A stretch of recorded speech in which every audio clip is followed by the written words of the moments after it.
Hello and welcome to episode 69 of the Pos-cast with Rabbi Shmuel Posner, myself, Seth Hellman. Rabbi, how are we doing today? Today we're Baruch Hashem, the day after Tisha B'Av, after midday, we're flying high. We're really down low.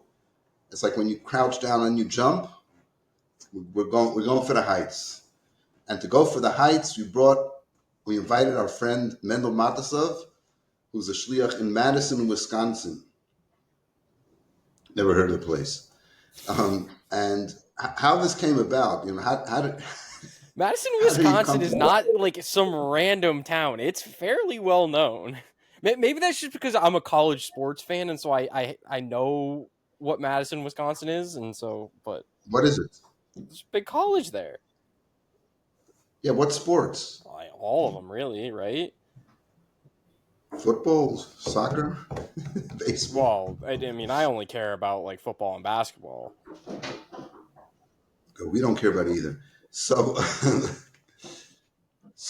on Thursday nights, I think it started in COVID, maybe before. Did anybody know Zoom existed before COVID? I don't think so. I actually, as a Anyway, matter of fact, I had been on a singular Zoom meeting before COVID started, and then COVID happened, and one. yeah, one singular Zoom meeting. No, it was like weird. Why would you do that? Anyway, so Thursday night, the campus shluchim rabbis learn a sicha from the Rebbe, talk of the Rebbe. Part of the project Likutei Sichos, we've spoken about this before. Everybody, whoever's listening, who isn't learning on at least sometime during the week, there's like 15 people giving different shiurim in English, in Yiddish, in French, and probably some other languages, and multiple ones. And the text is there. It's all there to learn the talk, the published, edited talks of the Rebbe on the parsha. Fascinating stuff, deep stuff. Usually the class about an hour. You can speed them up if you want. It's serious study, but it's really the way to connect. Anyway, so we learned that Thursday night, and then there's like a Farbrengen afterwards, a Zoom Farbrengen where basically everybody hacks Chinik. And during COVID, it would go to like 3-4 o'clock in the morning. And I realized after COVID that if I'm up Thursday night after 1 o'clock, I get up at 5 o'clock regardless, doesn't make a difference. So the Shabbos becomes very difficult. But very fascinating conversations take place about everything that a Chabad rabbi would think about or want to talk about. Maybe something they shouldn't think about. But and somehow out of that, it became that Mendel's going to be the guest on the Pos-cast, and here he is. So just to tell you how generationally different we are, when I was in camp, your father was one of the counselors. So I got to know him. We were hanging out for 2 months. So I got to know him. He's a nice guy. This is what I remember for then. I assume it's still true. Very nice person. Mostly so soft-spoken, but very strident about doing what's right. And to the point of being very strong-minded about it. Intolerant of things that are not right. He was intolerant. This is an impression. This is going back, oh man, like in the late 70s, the 1970s. Yeah, that's when we were in camp then. Mid, like 1967, 66, 67, 68, somewhere around then. And so it left a very, and it's funny because it left a very strong impression of like what a chassid should be. Know what you're going to do, and there was a couple other guys there. I think Meir Schneider was there, and a couple of other notable chassidim. And then meeting Mendel, who's his son, and he'll tell us a little bit about his father and how he grew up and how he's growing. So let's start there. Let's hear about how your father grew up, how you grew up, and how you're raising your children. The children you just threw out of the room before we went online. Anyway, but they're well taken care of, I'm sure. They didn't actually leave the room, which is the problem, but that's okay.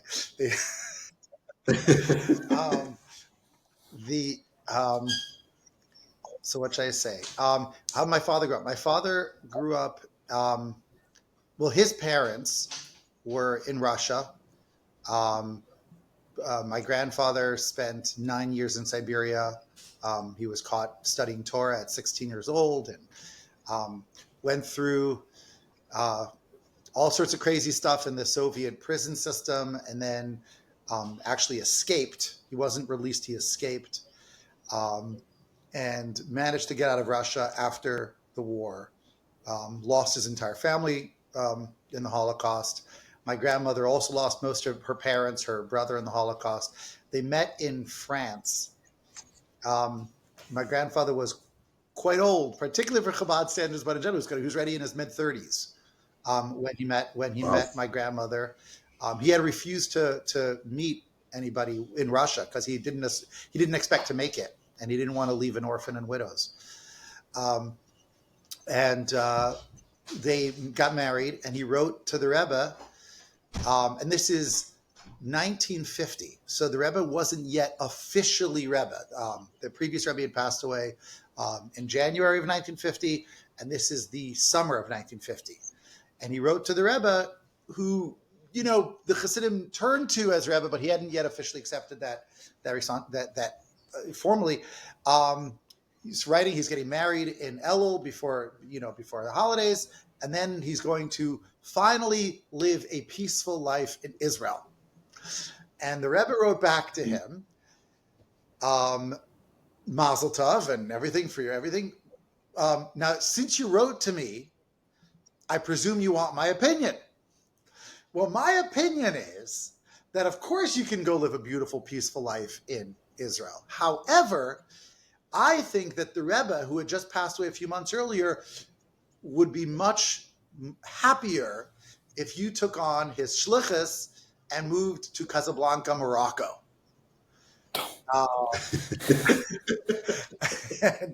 And I think that that's such an incredible thing that today we take for granted, but that he said yes, and my grandmother said yes. I mean, these are two survivors with no one who had gone through more suffering and trauma than, thank God, any of us can imagine, and finally saying, I want to start my life, as if there's something wrong with that. And the Rebbe's not even like officially Rebbe. So like, had he said no, like, okay, no problem. Like, Rebbe, I appreciate your opinion, but you're not yet my Rebbe, right? And he said, okay. And he moved to Casablanca. And I think what I just want to interject. I don't think that your grandfather's gonna live a peaceful life. He's gonna sit in a rocking chair. He's gonna be learning Torah. He wanted to study Torah, correct? So he started he was living a very rigorous religious life, just not with oppression and people correct. chasing him. He wanted to go to Israel and study Torah. Yeah. I should have mentioned very explicitly. Okay. He felt that he had his Torah study cut off at 16 years old, and it was. And he studied Torah at every opportunity, regardless. I mean, even once while he was in the Soviet prison system, he had a job which was to guard fields. He had to just sit there and guard the fields. He managed to get a hold of one Talmud. He was so engrossed in his Talmud that he actually didn't notice that it caught fire. And he got in trouble for that because he didn't keep his job because he was so busy studying Talmud while watching the fields somewhere in the Ural Mountains. So the Rebbe sent him to Morocco with the primary mission to get the kids to go to Jewish school. At the time, there were over 400,000 Jews still in Morocco. It was at the beginning point when they were all leaving, but there was still a huge amount of Jews in Morocco, and the education system wasn't very strong. It was non-existent for women, so that was one of the first things they did was open up Jewish school system for women. For the boys, there was a yeshiva system, but it pretty much only operated for the kids that lived in the cities. But if you lived in the villages, you didn't have access to it. So he went by donkey from village to village, encouraging parents to send their kids to the yeshiva, put them up in the dorm. One of the first things he did for the women, him and my grandmother opened up a teacher seminary to train local women to become teachers. None of them had been educated. None of them had gone to school. So you had to train them to become. You're talking about women or girls? Well, he trained young, my understanding is teenage girls, but who hadn't gone to school to become teachers. So that they could. So that took a few years to then be able to open up girls' schools from grade school up. And at that, I believe at its largest point, the school had over 2,000 girls enrolled. and in multiple cities. The yeshivas are in multiple cities. And then some other shluchim followed. I mean, there was one shliach before him in a different city, in I forget which other city the other shliach was in. Rabbi Lipsker. My grandfather came to Casablanca. Then someone else. Then Rabbi Edelman came, and then Rabbi Raskin came. There were other shluchim that came through. My grandparents were there through the 1990s, and my grandparents left in the mid 90s. Before Gimel Tammuz, it was very much for health reasons. My grandfather was by then in his 80s. And he needed much better health care, and he wasn't able to get it in Morocco, so they moved to Crown Heights, where he lived the last few years of his life. The last over 10, so he was probably close to 80. My father grew up there. So my father grew up in a Yiddish-speaking home in Morocco, where so people are always like, where's your accent from? To my father. He's like, sort of this non-existent concept of like Moroccan Yiddish. So my father grew up in Morocco, one of 9 kids. One story that happened with my grandparents regarding his kids, when he came to see the Rebbe in the 1950s, he came into a private audience, and the Rebbe asked him if he has a picture of his children. And he said yes, and he happened to have a picture of his family. And he gave it to the Rebbe, and the Rebbe looked at it and said, I presume you brought this for me, or something along those lines. And he's like, of course. And then he found out later that the Rebbe actually gave it to his mother. The Rebbe brought the picture to his mother to see the kids of the shluchim growing up in Morocco. But he grew up there. At 12 years old, he was sent off to yeshiva in France. That was the main Lubavitch yeshiva in Europe, Brunois. And that's where my grandfather knew all the people running it there. My grandfather had actually worked at that yeshiva. That's where he lived. His wedding was at that yeshiva. So he knew it well. He actually was, for a very short period, he was the Menal Gashmi. He was the head of finance and administration for that yeshiva. But he very quickly quit that job because the person who actually ran it, Rabbi Nemanov, was ultimately the one who wanted to be the administrator. So he said, I can't run it without, So he knew it well. So my father was there at 12 years old, had his bar mitzvah at the yeshiva there.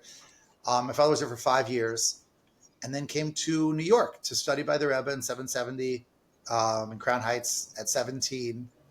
And then was in Crown Heights through where he met my mother. My mother's a Crown Heights girl. Her parents were both born in the United States.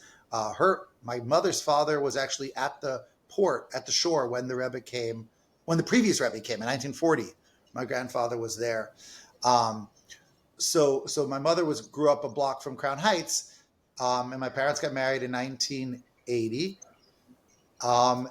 My parents had something very unusual regarding moving to Madison, and that was that in general, it was well known. This is clear that this is the Rebbe's essentially rule, that when you get married, you have to go spend a year in Kollel. In other words, that the couple should spend their first year living in Crown Heights or in a religious community surrounded by family and support of the community, studying Torah, and only then move out on shlichus.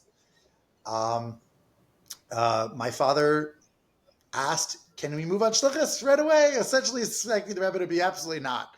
And the Rebbe said something along the lines of, well, because you're asking, yes. Which was very, very surprising, because other people asked, and the Rebbe was like, why are you even asking? So basically there were a few other options. It was Europe, and that's where he thought he was going to go, and the Rebbe knocked it down. And then, I know the two places where potentially they were going to go on shlichus was Vienna or Athens, Greece. And my father presumed he would go to Europe because that's where he was from. My father spoke French. He didn't speak any English.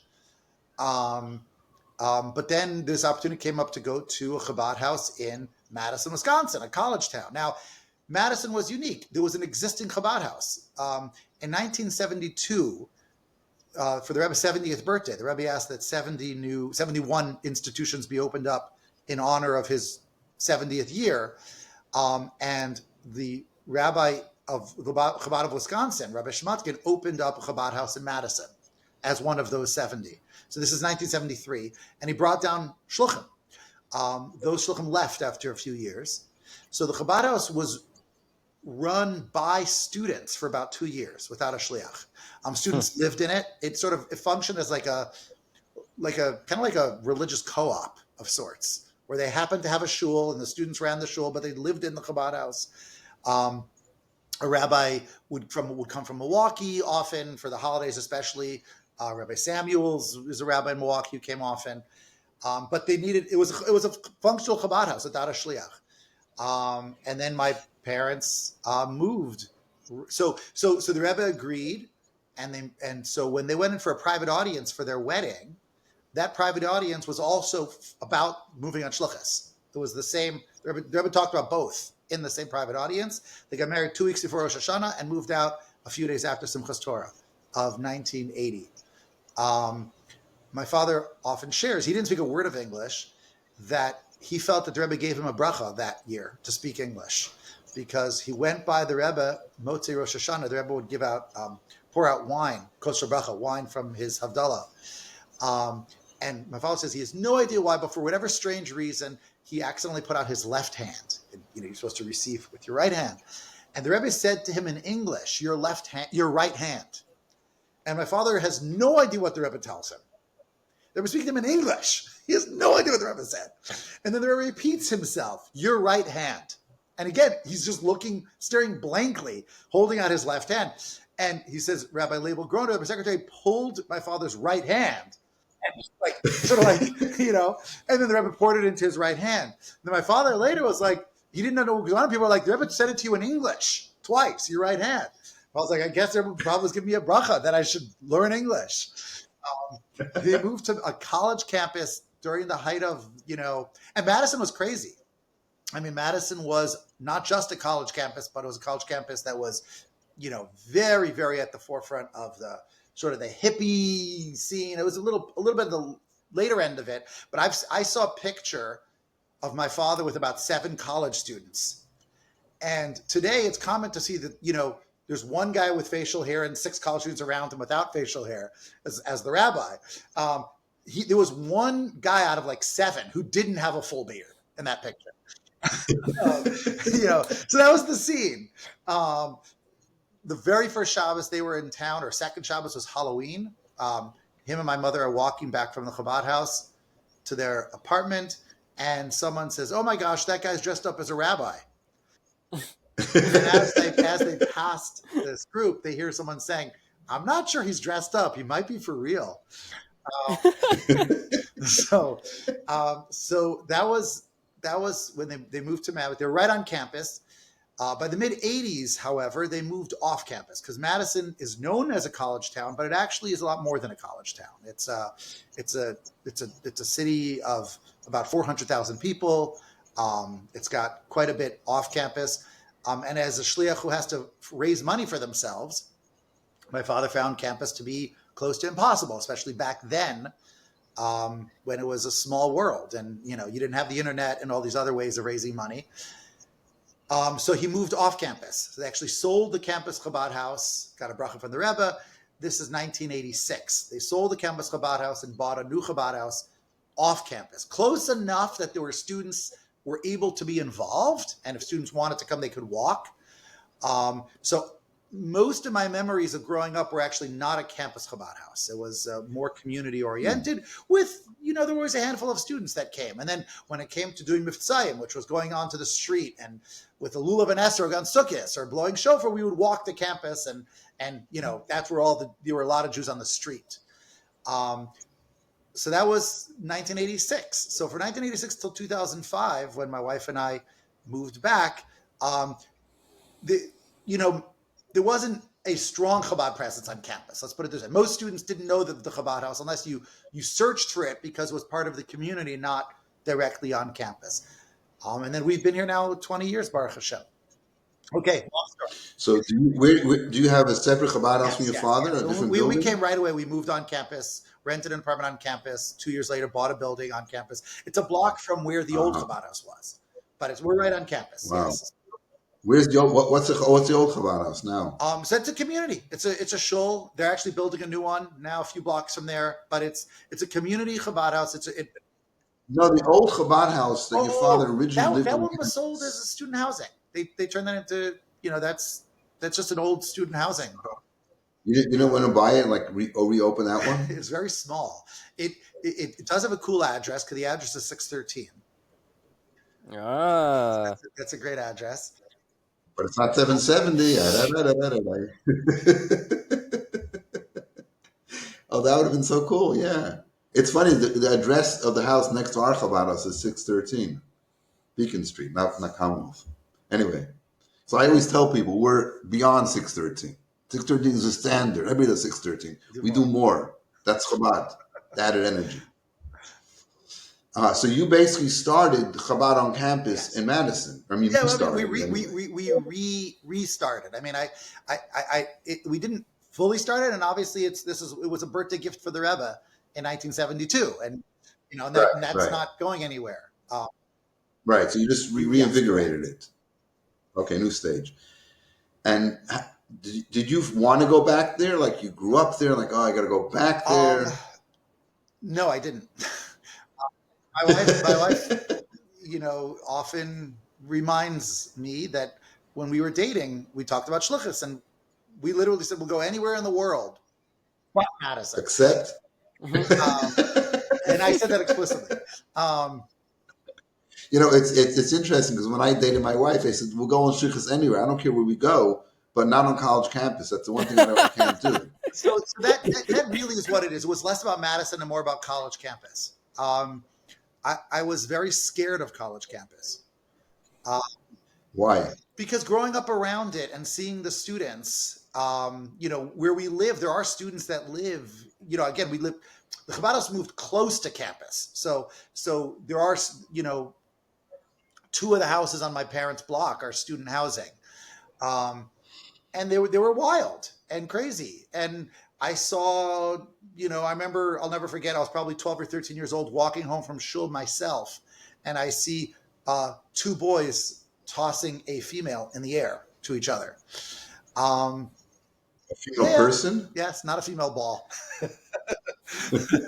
Or a cat, maybe. And I'm sure all of them were drunk, but I was a kid. And it was like horrifying. And again, it was very wild. And Madison, when I moved here in 2005, Madison had been ranked for a few years in a row at the time the number one party school in the country. Since I moved here, I made sure to change that. It's no longer that. But it has been number one for a number of years, to the extent that like MTV wanted to do a show about the craziness of college campus, and they picked Madison. Which apparently that show never went anywhere because too many people were doing weed on camera. But regardless, so that was what was scary because while the definition of being the party guy in yeshiva is Baruch Hashem radically different than a college student, but there still is within the spectrum of yeshiva students, there's the more party oriented guys and the more serious guys. And I definitely wasn't the party oriented guy, not remotely. And that really scared me. And I was like, I can't do it. For a college like Madison, especially, it has to be a party-oriented guy. So I told my father, I'm not coming. And he was looking for another shliach for a while. There were two other shluchim who I'm not going to mention my name, but both campus shluchim today who were very close to coming. And for reasons that are relevant, ended up going to other campuses. I, in the meantime, was looking for another shluchis. I was in Kollel. Looking for another shlichus. But the opportunities I were looking at were much smaller than Madison. And I was looking at non-campuses, but a town that has 1,000 Jews, a town that has 1,500 Jews. And in the back of my mind, I know that Madison has 4,000 to 5,000 Jewish students. And I was very, it's like, and I also, my father now has a hard time finding a shliach. So it's like, maybe I should go, but I don't know. So I called a campus shliach who I knew to be a non-party oriented guy on a party school. I called Mendel Matusof, who was at UC Santa Barbara, a few years older than me. And I said to him, so first of all, I had been, when I was a bacher, when I was a yeshiva student in 770, I went to Providence. and the shliach there is Rabbi Mendel Matusof. Now he is as non-party, like that spectrum, like I'm not party. He's double that. So, and I saw him do incredible interaction with the students, and I was like, so that did something. Like maybe I don't have to be a party.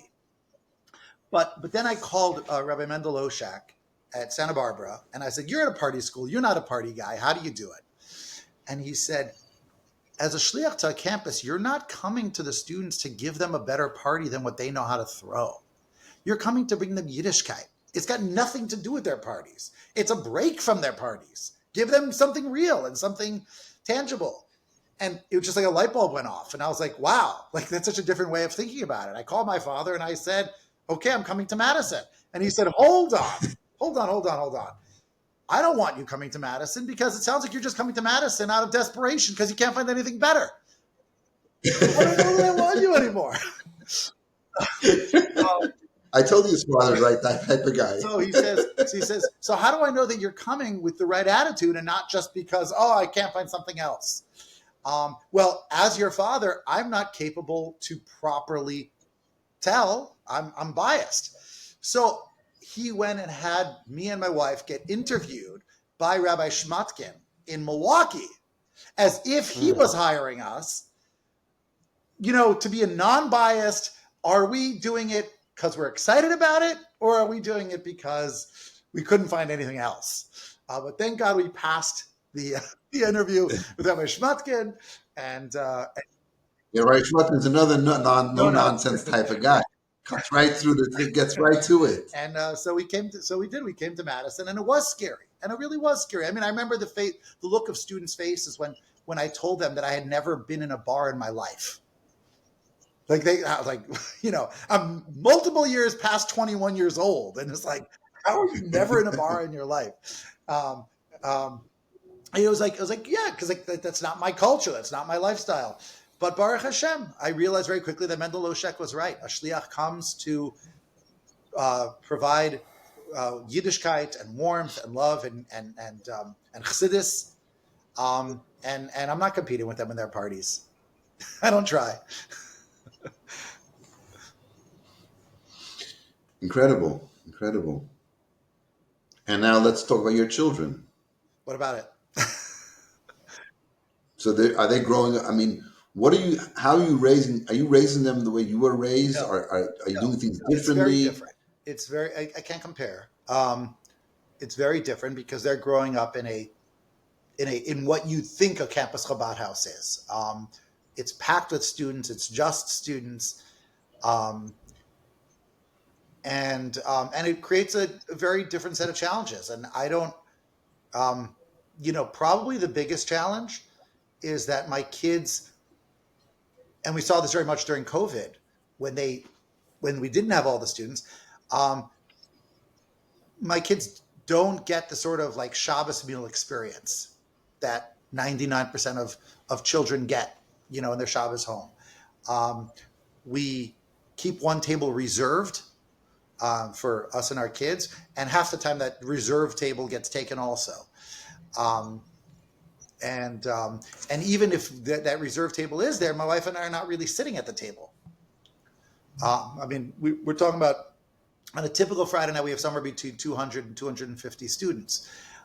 So it's a massive social scene. It's nothing like a regular Shabbos meal. Shabbos day is where we try to create more of a regular Shabbos meal, but even then it's a lot of people. And so my kids very much they tell me explicitly, they look forward to the breaks. They look forward to winter break or Thanksgiving break, when Shabbos is our kids, and a few students, but it's a regular traditional Shabbos environment. But some things will never be, like Pesach Sederim.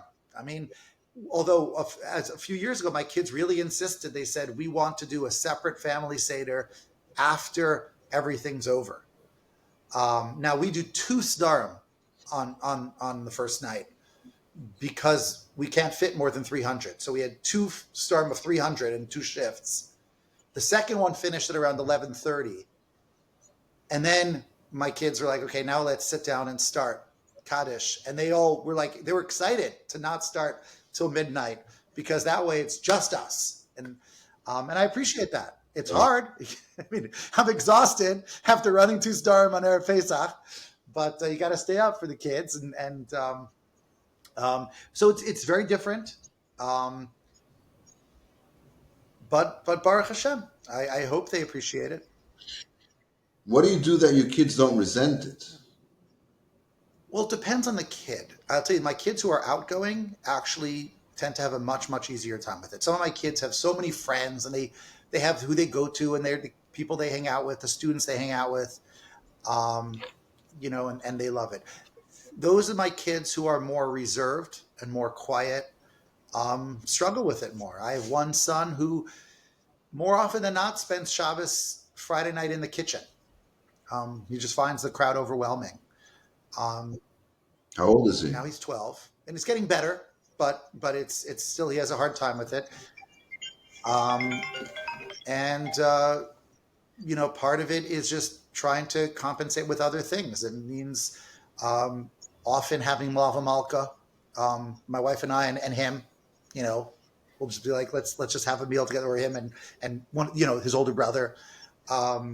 Just trying to come up with other things where he feels like he understands this is a shlichus, this is a meseres nefesh, but I still get my parents. But it's not easy. It's not always easy, and my kids also drive every day an hour and a half to school to Milwaukee. So it's an hour and a half each way. So we carpool.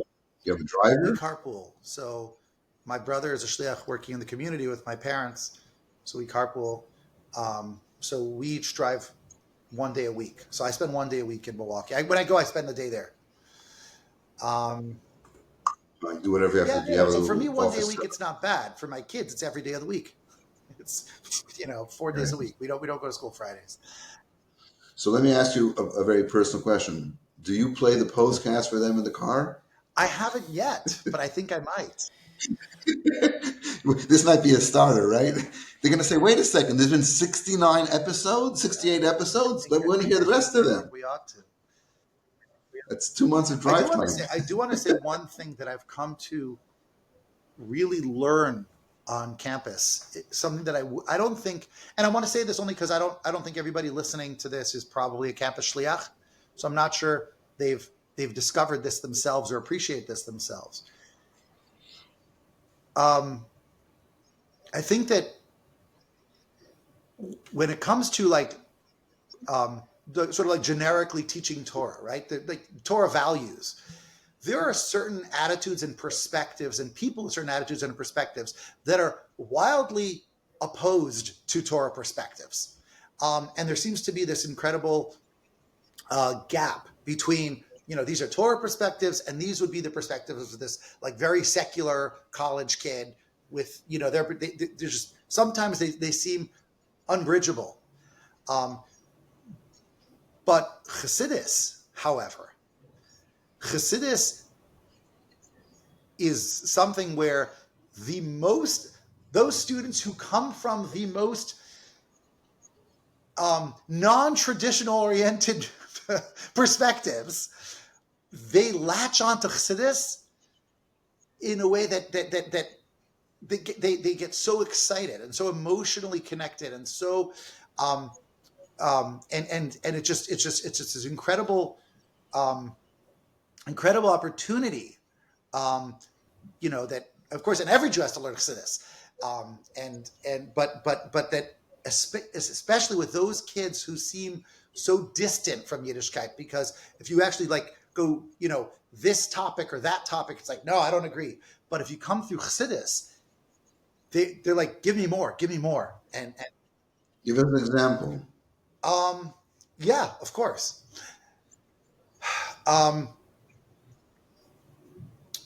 So the first 2 chapters of Tanya, which establish that inside each and every one of us, we have, on the one hand, inherent godliness and goodness, and on the other hand, we have a built-in animal that's not going anywhere, and that we don't have to feel guilty for having it. We have to learn how to deal with it.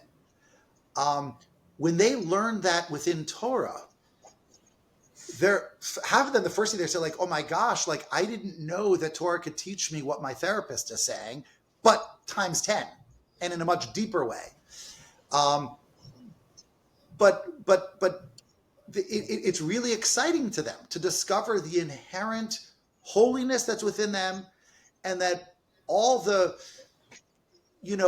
as I'm thinking of specifically one person who's talked to me about how Chassidus has impacted them, and they said that they very often struggled with identifying with their negativity and their own challenges and so on and so forth, and a lot of people do, but this person specifically had just a lot of negative energy, and just to learn and discover that I have to make peace with that because Hashem made me that way. Hashem gave me an animal soul, but Hashem also gave me a godly soul, and that Torah is the tools. Torah gives us the tools to deal with that tension. People they just find it very, very uplifting and exciting and inspiring, and it actually leads to change in people's lifestyle and bring them closer to Yiddishkeit. So from the 250 students that come on a Friday night, what are other interactions you have with them? It's a large number. It's a lot. So this past year we hired another couple with the primary goal of the Rabbi Yosef and Basia Stevenson. And their primary role is to create more personal interactions. That's, one thing that we've had less of just because of the nature of things is that most of our interactions are going to be groups. So I do a lot of classes. My wife gives some classes, but they're big. Sane Scholars, which is our main class that we give, I kept at 40 students and I turned people away. But even that's a lot. It's not the same class. I'm just thinking about our own time in Sinai Scholars, Rabbi. Could you imagine if you had 40 of us? Oh my goodness, No. we were gremlins. How they would feel if they were. So everything is big that way. But what I cut back on is the chavrusas. There are a few chavrusas that I absolutely have and are critical, and I need it for myself.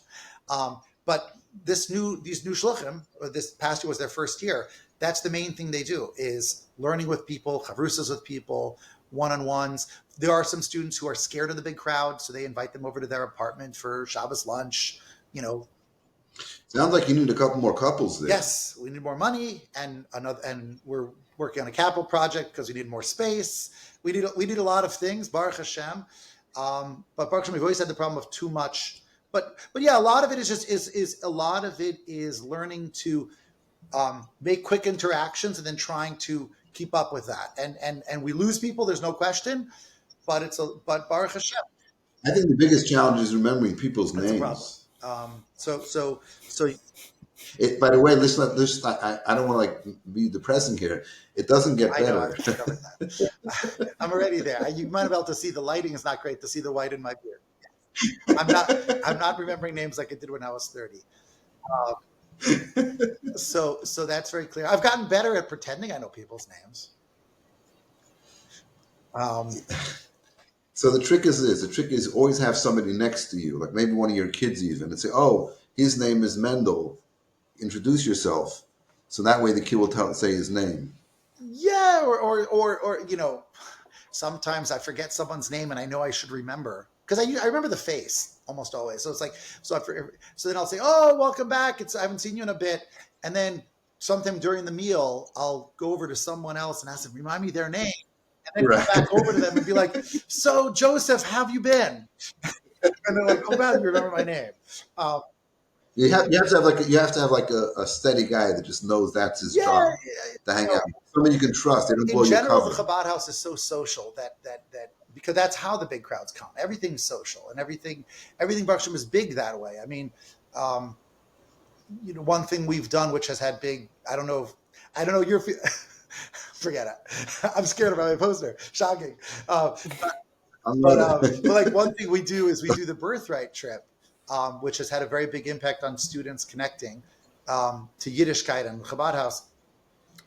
But it's grown to the extent that 2 summers ago we had 9 buses. Um, Oh, and oh that's my God. and you know, it's a good problem to have because I'm coming back to campus with a few hundred kids who are like, wow, I was just on birthright, I need to get more involved in Chabad. I also don't know anybody off of 10 days, but I have to pretend I know everybody. um, and yeah, so it's busy, Baruch Hashem, and we can use more shluchim, and Wow, Hashem will amazing. continue to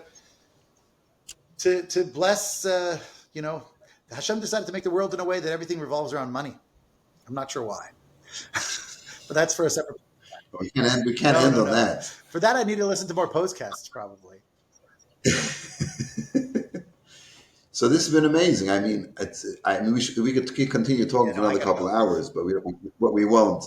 But I just think, what the most impressive thing is that the short introduction of your grandparents and then your parents and then you is just the dynamics of Chabad Hasidim, how they adjust to whatever the situation is, and like the Rebbe is sending a couple that doesn't, from to Morocco, and then a generation sending your parents who don't speak English to Madison. It's like what is going on? And thank God, like everything is so successful, and then you end up here when you definitely didn't want to do it, but realize that you should be doing it, and Baruch Hashem, you're successful. It's just like in Yiddish say the Rebbe's cook. Like the Rebbe has a vision that we don't understand. Like why would he say that? But like, and it just works out. And if we have to do our part, obviously we have to put all our energy into it and try to adapt and do the best we can. But once you realize and so that's coming from above from us. We're here to do the mission. It's not about me. I just have to do what I have to do. So when my wife and I came to campus, the same thing also. Okay, this is our job. We got to figure it out. And it wasn't easy in the beginning. I got to tell you, the first 6 months I was here, I think I was clinically depressed. I mean, seriously, I'm looking, there's hundreds of thousands of students here. I was never on a college campus in my life. And here I am stuck on campus. And like, how am I supposed to speak to them? Where should I go? And this is, again, pre-internet and all that. So on the phone, I can talk to some guys. And like some guy says, you got to go to the dormitories. I'm like, what do you do there? What are you saying? It doesn't make any sense. Until I finally went and figured out that I really don't belong here. But that's a separate But story. it is. But yeah, You do get over that fear. I mean, because right, like what? Yeah, and another thing was, I mean, I've told this before, but I thought like college students are intelligent. I'm like, oh my golly, I'm so scared of these people. And then I showed up like, please. So yeah, I think that's really the idea of the Rebbe gives you the energy and the inspiration, and then you have to be able to tap into it and I put think, your just to add to that, I think that besides the energy and the inspiration, which coming at Shlichus I knew I had, what I didn't necessarily know or truly appreciate was how the Rebbe also gives through his sichas and maimarim, how the Rebbe gives actual like tools, like guidance, like you actually have like this. One of the most impactful things in my shlichus for me in giving me the confidence was this is my second year on shlichus, and there's a young man who's doing an honors program in philosophy. Now, the word philosophy scares me, right? I mean, I can tell you that like I've studied Hasidic philosophy my whole life, and my specialty was Hasidic philosophy in rabbinical college, but this kid's doing philosophy in college, and he's an honor student in philosophy, and he's a great kid, comes to Shabbos all the time, but he's like, Rabbi, my one issue with Judaism is philosophy. Like, I've got a lot of questions. And I'm like, well, I've studied philosophy and Hasidic philosophy. He's like, oh, tell me more about it. And I'm like, okay, I got all scared. I was like, look, we have to have a good, solid conversation. So come over one night. Let's pick a night. I didn't have kids yet at the time, so I had no problem staying up all night. And I said, I'll get a 6-pack. We'll sit down and we'll just talk for as long as we need to talk. And he came over one night, and I said, the one rule is no bibliography. You can't quote anybody, because I've never read a word of Leibniz or Kant or even Buber. Like I don't know a word they say. I only know these names because of you. So if you want to share an idea, or ask a question, but don't quote something. Okay, no problem. So he's asked this question. I'm like, and I'm fresh out of yeshiva, so I'm like, my memory was still working well. I'm like, oh yeah, like that's the question that the Rebbe Rashab asks in a mimer. Like I remember this one, and so I'm like, I started going into it, and then he's like, oh, but he has a counter argument, and I'm like, oh, but like yeah, there's a mimer of the Rebbe that directly addresses that issue, and we went for probably 4 hours, and at the end of that, he says, Rabbi, I didn't know Judaism has this philosophy. And we hugged, and that was it. And I walked away thinking, I didn't know that I had the philosophy. I didn't have the confidence to sort of think. We use the term, but I learned that we do. We actually do. We have the knowledge. We have the information. We have the skills. Sometimes you need to work on interpretation. You need to get from the sort of the abstract Hebrew if we're learning it too much in the abstract and translate it. And that takes work sometimes, but it's there, and we have it, and we have those skills, and that's something I always tell my kids, and they grow up seeing it. It's like I've never read a book in my life from the books they're reading, but they all look at me as the smartest guy in the room, and it's because I am. I've studied all the Rebbe Sichas, not all the Rebbe Sichas. I'm saying I've studied more Rebbe Sichas than they have, and that makes me the smartest guy in the room. Anyhow, okay. Amazing. Thank you so much. Wow. Yeah. Wow. We have to rebook them like for 10 weeks in a row. Okay. Thank you very much for having me. Take care. And thank And you, Rabbi Mendel. I look forward to listening to more Pos-casts. Beautiful. And with that, thank you so much, everyone, for listening to episode 69 of the Pos-cast with Rabbi Shmuel Posner. We will see you next week.